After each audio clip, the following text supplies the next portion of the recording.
Dear seekers, for so long we've been taught to look for God. We are told to seek the divine in the heavens, in the pages of ancient scriptures, in the hushed silence of cathedrals, or on a distant mountaintop. This magnificent search, this tireless quest for something beyond our current reality has become a core part of our spiritual identity. We believe that the divine is a destination to be reached, a truth to be discovered at the end of a long pilgrimage. But what if this very search is a grand and beautiful distraction? What if God isn't a destination to be reached, but the very ground on which we stand? The divine is not out there, but right here, in the simple, quiet breath you just took. We've been conditioned to believe that the divine resides in the extraordinary, in the miraculous, and in the epic, when the truth is, it permeates the seemingly mundane. It's a truth so close that we often miss it entirely.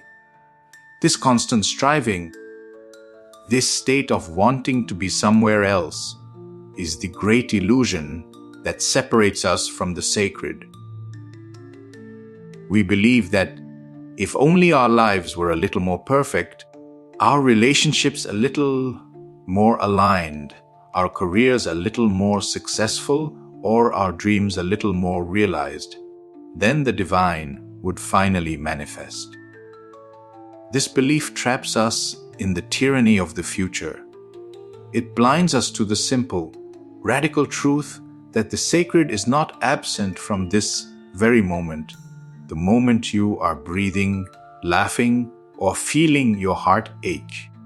This belief manifests in our daily routines, the incessant checking of our phones for a validation we don't find, the rushing through a conversation to get to the next task, or mentally replaying the past and rehearsing the future instead of simply being here. We live in a perpetual state of "I'll be happy when," or "I'll feel fulfilled once." We push away the present, mistaking it for a mere stepping stone to a better, more complete future. But in doing so, we miss the only moment where life and the divine can be found. The Buddha illuminated this truth with the powerful story of the poisoned arrow. One day, a monk came to him, his mind consumed by abstract, metaphysical questions. He wanted to know, is the universe eternal or not? Is it finite or infinite? Do the enlightened cease to exist?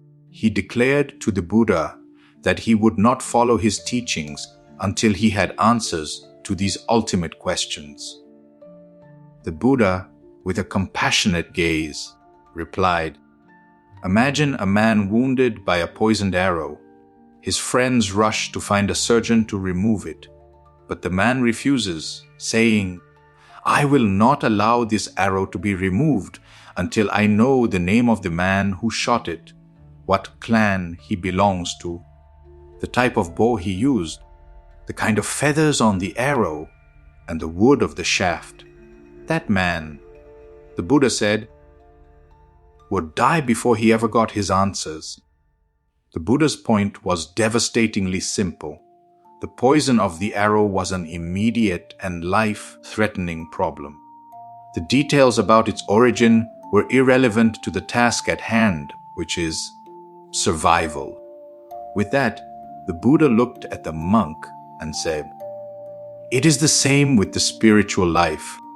Whether the universe is eternal or not, these are not the pressing matters. The pressing matter is that you are wounded by a poisoned arrow, the poison of suffering, of dissatisfaction, of craving. My teaching is to remove that arrow now. The rest is not beneficial because you will die before you ever learn those ultimate answers." The poison, in our case, is the suffering we inflict upon ourselves by living anywhere but here. It is the anxiety of an uncertain future, the regret of an unchangeable past, and the endless pursuit of something that is already within our grasp. The Buddha's message was not one of theological debate, but one of radical presence. He taught that the divine and the path to liberation are not found by intellectualizing or searching for distant truths. They are found in the here and now, in the act of tending to the wound of suffering, and in the simple, mindful act of being present with your own reality. Radical presence is a deliberate choice to cease the frantic search and simply be. It is the brave and courageous practice of lifting the veil of distraction that we have woven around ourselves and seeing what is truly there. It is the act of dropping our intellectual armor and simply feeling the experience of life as it unfolds. It is the practice of seeing the sacred not as an object of faith, but as a living, breathing reality in every second. God is right here. It's not an abstract idea you must believe in. It's a profound experience you can perceive. It is in the light in a loved one's eyes. It is in the patience required to listen fully to a friend without waiting for your turn to speak.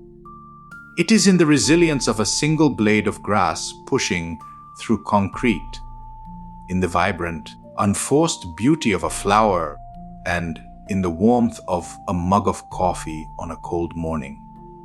It is in the sound of rain on a window pane, the laughter of a child, the courageous effort required to face a difficult moment, and the quiet, simple breath you take after a long day.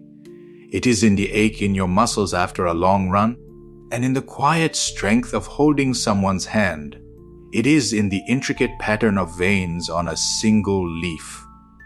It is in the silence between notes in a symphony. It is in the shared grief and joy that connect us all. The sacred is in the sun that warms your face, the wind that rustles the leaves, and the gravity that keeps you grounded.